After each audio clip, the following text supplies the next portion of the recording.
Hi there, this is K4A, Knowledge for All educational videos channel. We are continuing with our free and open source software adventures.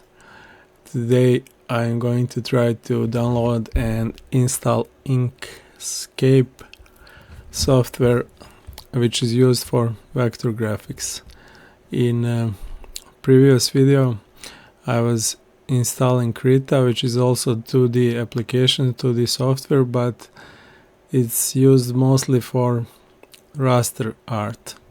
I will explain difference between raster and vector art soon, but I think maybe you can actually make some kind of vector art with Krita, but it's not what it's made for.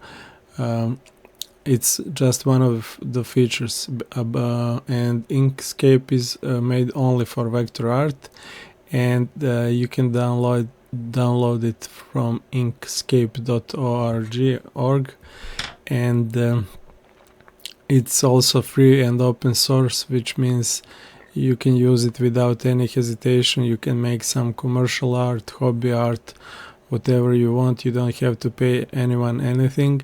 If you can, it would be great to donate something to those developers to help them develop a better product and more powerful, but if not, they don't need anything from you in terms of money. They will probably continue to do it anyway, but it's better to help them if you can. And to download it, just click on the front page on download button. It will take you to the page where you can find the latest release, which is 0.92.4. As with Krita, same with Inkscape. I will probably call it Inkspace sometimes, but it's called Inkscape. Okay, so as with Krita, Inkscape, as with Krita, same with Inkscape. I have never used them in professional production. Maybe just opening some files with them because some people were sending me files in those formats or needed to save them in different and so on. For vector graphics and for professional use in studios and freelance and so on, and in general I was using Flash mostly, maybe some other I will have to remember, but in 90% of the work it's probably Flash, Adobe Flash. Now it's called Adobe Animate, which is also great for animation, and I will also probably make some tutorials in it, but for now let's stick to Inkscape.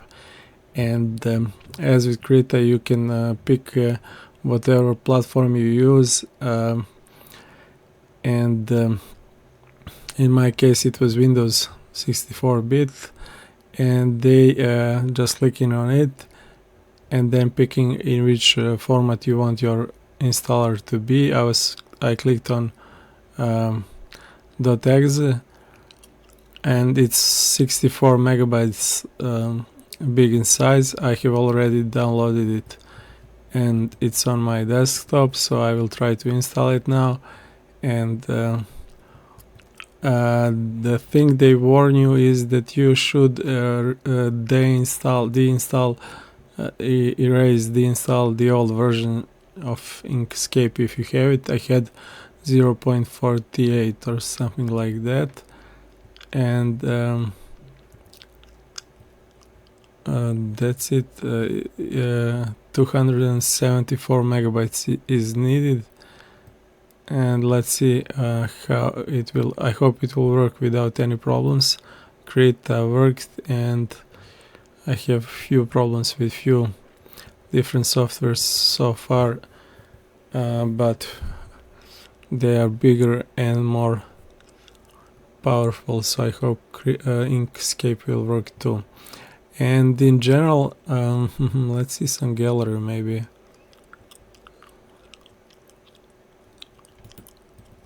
In general, Inkscape, I think you can use it for full vector art production. I think I saw so many good and professional artwork made with it, and you should be able to do. Yeah, this one looks good. That's the kind I like to make and play with. And yeah, great. And I hope I will learn this software fast so I can produce some kind of game art, vector game art fast. And let me see where this is going. Yeah, it's kind of slow.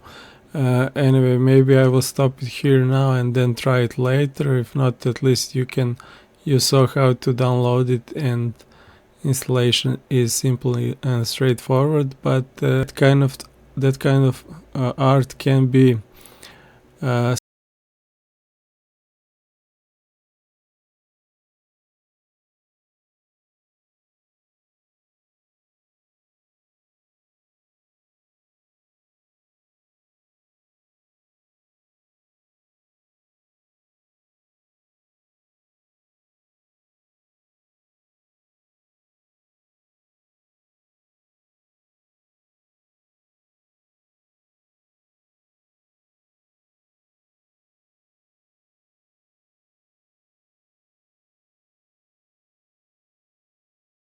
scaled up, meaning resized to bigger size or smaller size without loss of quality.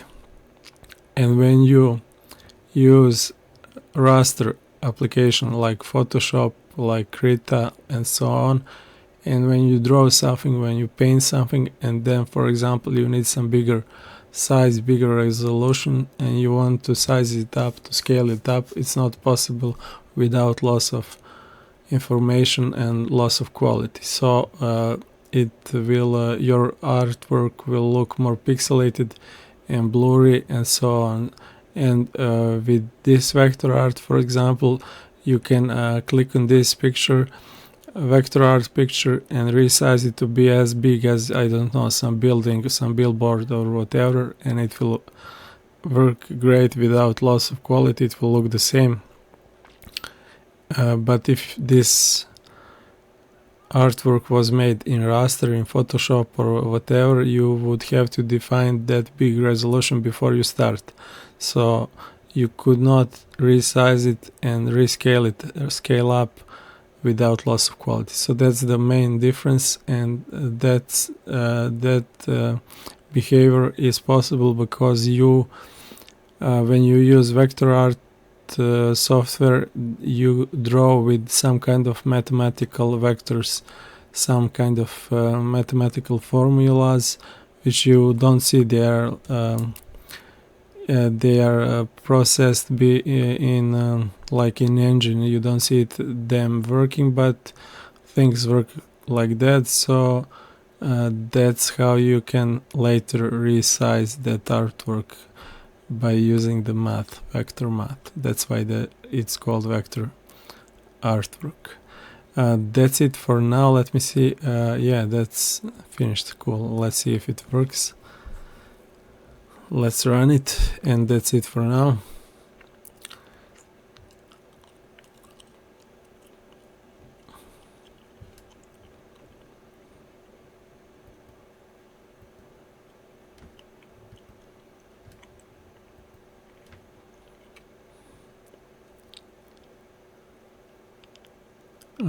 It doesn't. I don't know why it takes this long. It should be faster, much faster. But let's wait a few seconds more. If not, I will check it out later myself again. Or let's see if I have the shortcut. Yeah, I have it here. Let's wait for a few seconds. Yeah, it works, just it takes some time.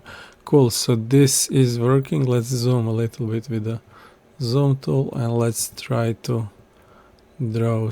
No, this is selection, edit paths. Where is the line tool? Yeah.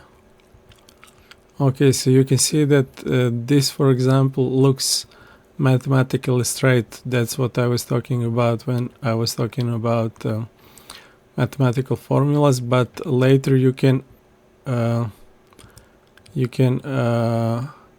click and drag and make those lines curved like this and make some specific shapes and so on. I'm not sure how I'm supposed to add more points, more vectors here, but we will learn that soon. Okay, that's it for this video. Thanks for watching, and keep watching these videos, and keep learning this free software and software in general, and everything new what you can, and share that